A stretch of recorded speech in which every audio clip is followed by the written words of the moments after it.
sebetulnya sih memang diperlukan pengendalian diri. Jadi ada strategi-strategi di mana kita memang bisa meregulasi diri, mengatur diri. Nah, itu semua ada sih di buku.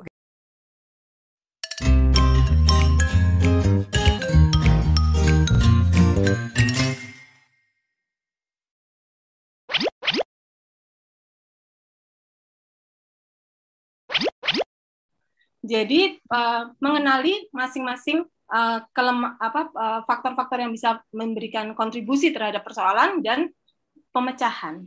Nah, dalam hal ini, kalau kita bicara tentang keluarga, dukungan sosial yang ada tangguhan yang bisa yang sangat meaningful gitu, yang sangat penting itu terkait dengan relasi antara remaja dengan orang tua, karena ini adalah ikatan yang sangat kuat. Nah, relasi ini terbangunnya dari mana? Dari komunikasi, dari cara pengasuhan gitu ya, dari gaya pengasuhan.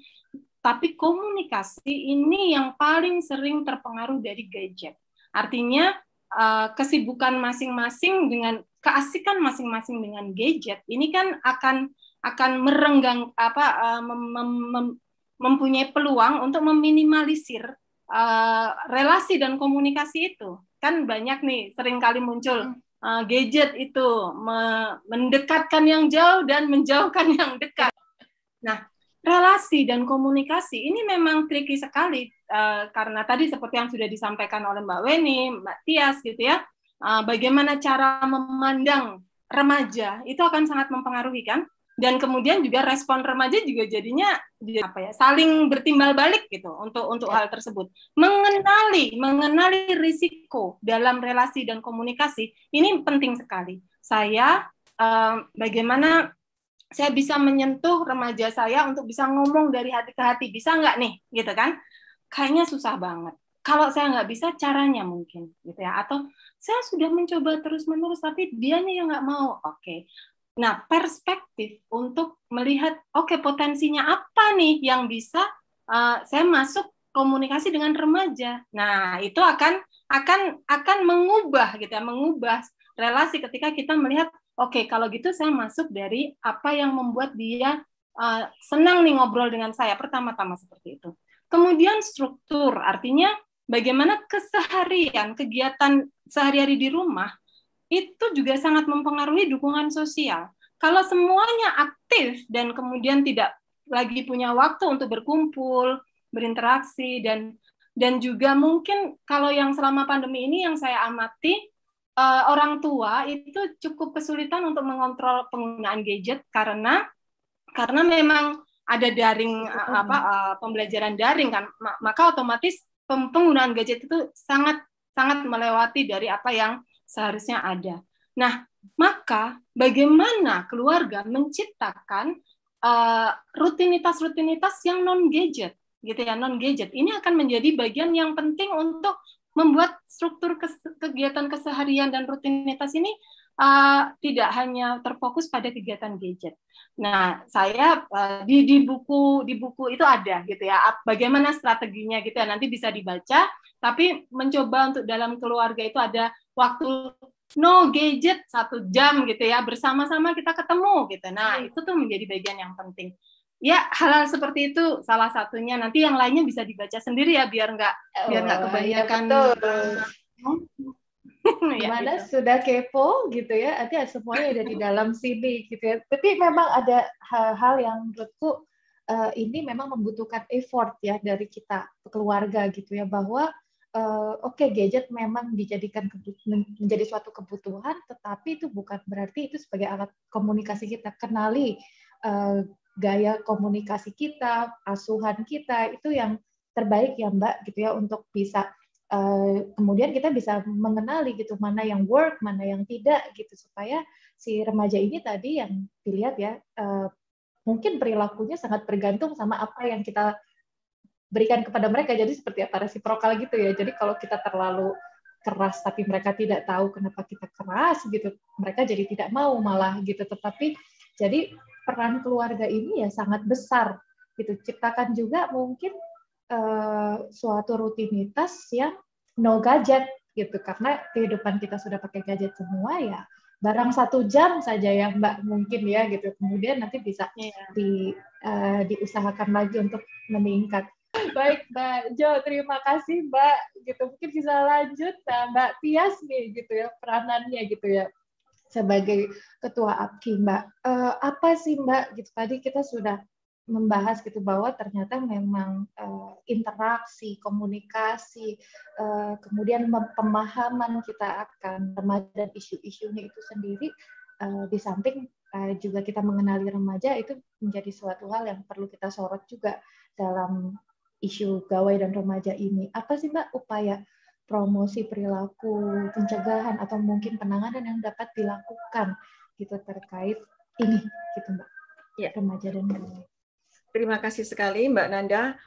Saya lihat bahwa apa yang disampaikan oleh Mbak Weni dan Mbak Jo sudah luar biasa, dan saya ingin hanya relatekan ke masalah kesehatan tadi yang Mbak Weni sudah sampaikan tentang self regulation tadi.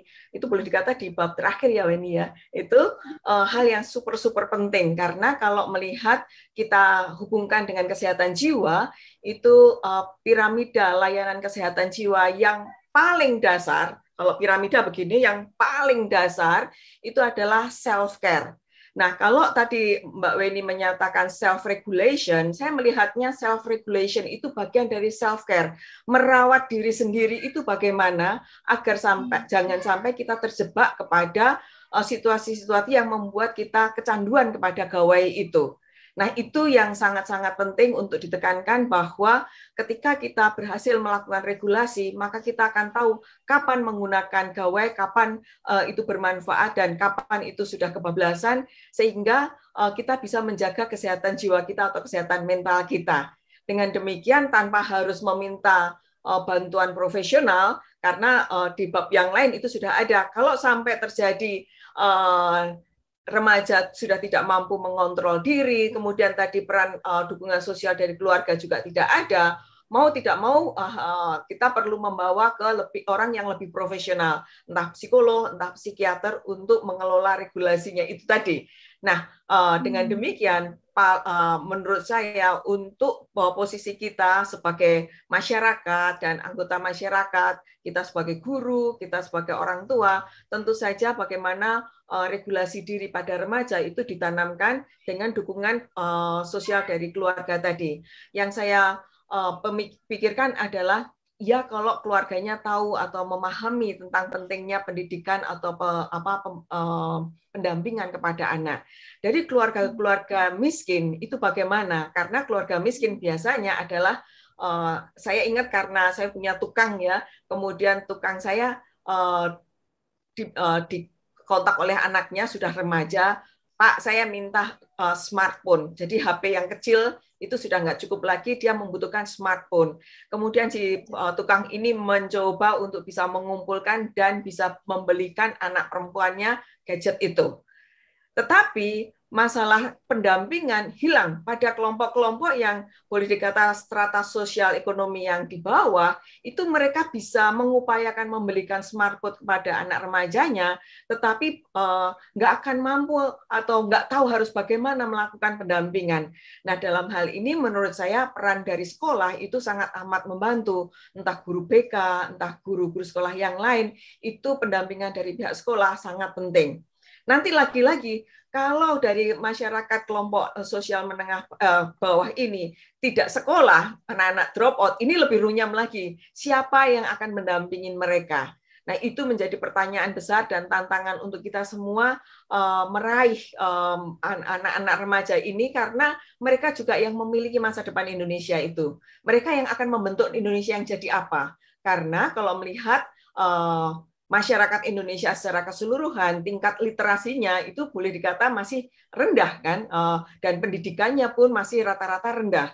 Dengan demikian, PR kita bersama, karena apa yang kita bicarakan ini, katakanlah kita seluruh Indonesia, saudara-saudara kita yang ada di daerah timur, yang ada di daerah Indonesia Tengah, yang ada di puncak gunung, itu mungkin membutuhkan gawai ini, tapi aksesnya tidak ada, sinyalnya nggak kuat misalnya, mengikuti pelajaran juga on and off begitu. Hal-hal ini yang mungkin menjadi tantangan baik kita sebagai pendidik maupun pemerintah yang mestinya ke depan, karena kita nggak bisa kembali seperti sebelum pandemik. Kita harus ke depan, dan tadi Mas Ra sudah mengenalkan tentang Society 5.0, itu artinya bahwa pemerintah Indonesia mempunyai PR yang besar sekali untuk jaringan internet itu harusnya bisa dinikmati oleh saudara-saudara kita yang ada di pelosok, saudara-saudara kita yang jauh dari Jawa itu. Kalau melihat bahwa banyak hal yang terjadi di sana. Plus dengan situasi-situasi yang bencana alam itu seringkali gawai sulit diakses, tetapi itu sangat-sangat dibutuhkan khususnya terkait dengan masalah pendidikan.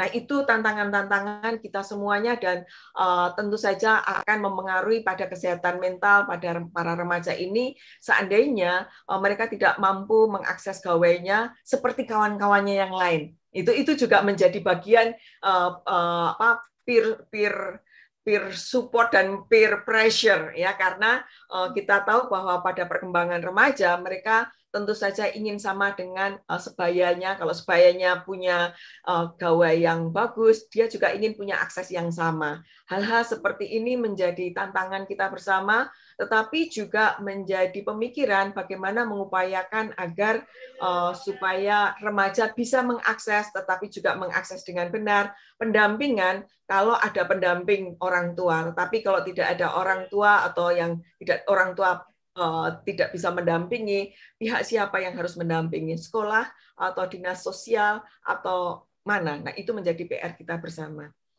Terima kasih, Nanda. Baik, terima kasih Mbak. Jadi memang ada beberapa hal yang mungkin kita bisa coba untuk lakukan. Tadi Mbak Tias mengkaitkan itu dengan self-regulasi, di mana itu adalah bagian dari self-care. Kemudian ada juga peranan dari keluarga, tapi kalau itu tidak ada, siapa gitu ya. Jadi kita juga dan juga yang lebih makro lagi mengenai fasilitas baik itu dari network atau juga ya dari akses itu sendiri. Nah, ini semuanya ya memang menjadi tantangan.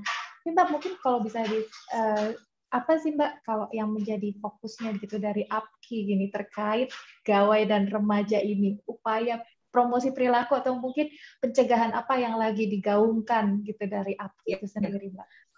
APKI, kami melakukan justru dengan adanya internet ini kami memberikan layanan gratis ya kepada masyarakat untuk melakukan konseling daring. Jadi khususnya terkait dengan masalah-masalah pandemik ini, karena memang ternyata remaja merasa kami mendapatkan kasus-kasus frustrasinya remaja akibat pandemik ini, di mana tadi Mbak Jo sudah menyampaikan yang jauh menjadi dekat, yang dekat menjadi jauh, dan ada juga kasus remaja yang karena pandemik harus pulang ke rumah. Itulah awal dari permasalahan karena dia mengalami konflik dengan orang tuanya. Jadi ketika konseling itu bahkan tidak mau dengan wajah, tidak mau dengan suara, tetapi dengan teks, chat saja. Karena saya ada di rumah, satu ruangan dengan orang tua saya, yang mau dikeluhkan adalah mamanya. Nah, kan repot juga. Nah, dengan demikian layanan-layanan daring yang bervariasi, baik itu melalui video, audio, maupun chat, itu merupakan pilihan-pilihan yang bisa ditawarkan pada remaja apabila mendapatkan masalah dan membutuhkan bantuan. Kemudian HIMSI juga bekerja sama dengan kantor kepresidenan, itu ada dial berapa? 998 extension 8 ya, Weni ya. Itu sejiwa, layanan sejiwa itu juga demikian konseling daring. Dengan demikian ini diberikan juga untuk remaja karena seringkali remaja butuh bantuan tapi kadang-kadang nggak tahu kemana mencari bantuan.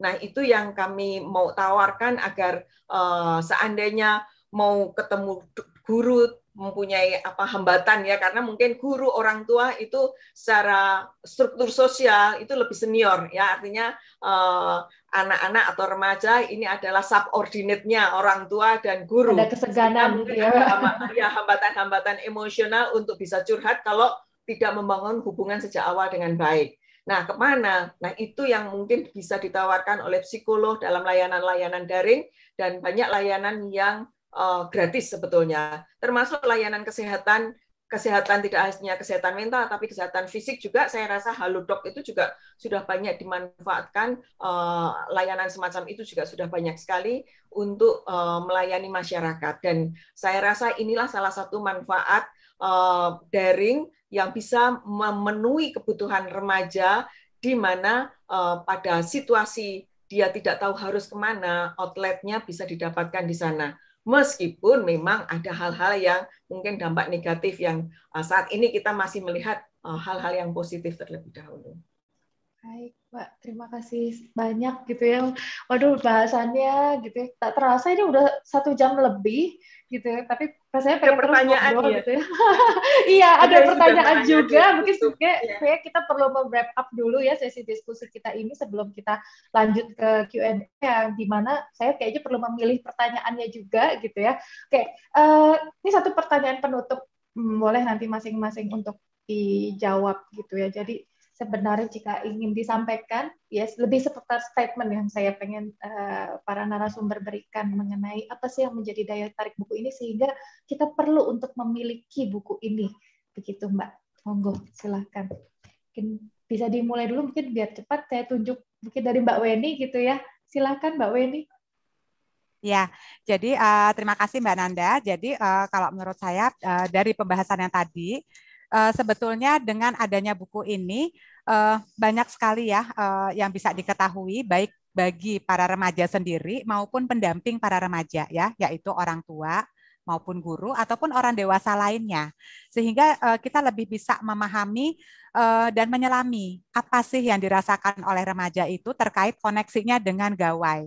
Sehingga tidak ada lagi tadi ya kalau dari sisi orang dewasa yang mendampinginya kecemasan ya, kemudian juga penolakan kenapa anak saya banyak sekali menggunakan gawai. Sekaligus kita juga bisa lebih memahami apa sebetulnya sisi positif dari gawai, sekaligus sisi negatifnya juga apa yang bisa terjadi kalau misalnya kita tidak memahami, kemudian juga para remaja itu belum memiliki berbagai skill yang memang dibutuhkan.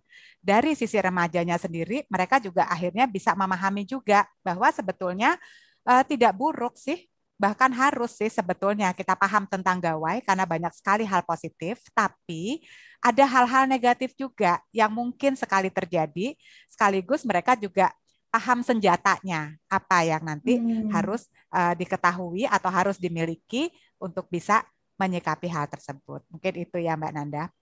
Baik, Mbak Weni terima kasih. Silahkan Mbak Jo. Oke.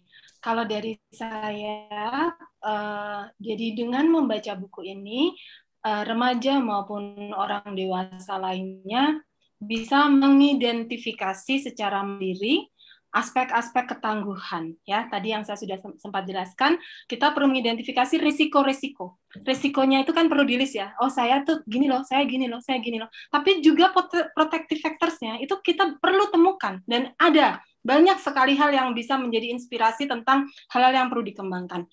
Ketika kita mengarah pada ketangguhan, yang strateginya adalah meminimalisir atau mengurangi hal-hal yang sifatnya risiko, dan kita bisa berfokus pada hal-hal yang sifatnya protektif. Karena semakin besar protektifnya dan semakin berkurang, maka kemungkinan untuk mengoptimalkan daya perkembangan remaja, relasi yang harmonis dengan orang keluarga, dan juga pendidikan yang lebih optimal, itu akan bisa peluangnya menjadi lebih besar. Jadi, kalau membeli buku ini, rasanya kita bisa optimis gitu ya tentang bagaimana meningkatkan kualitas hidup menjadi lebih tangguh. Begitu dari saya. Terima kasih Mbak Jo. Lanjut Mbak Tias, monggo silahkan Mbak. Oke, terima kasih. Kalau saya melihat bahwa subjudulnya kan menjadi remaja kekinian, produktif dan tangguh. Masalah tangguh tadi Mbak Jo sudah sampaikan, tetapi saya ingin menekankan bahwa isu tentang internet gawe itu sangat kekinian, di mana kalau kita bisa melihat permasalahan remaja sangat kompleks dan di buku ini ada banyak hal yang bisa kita lihat. Kemudian juga buku ini melihat dari banyak sisi positifnya dari penggunaan gawai itu supaya remaja bisa lebih produktif.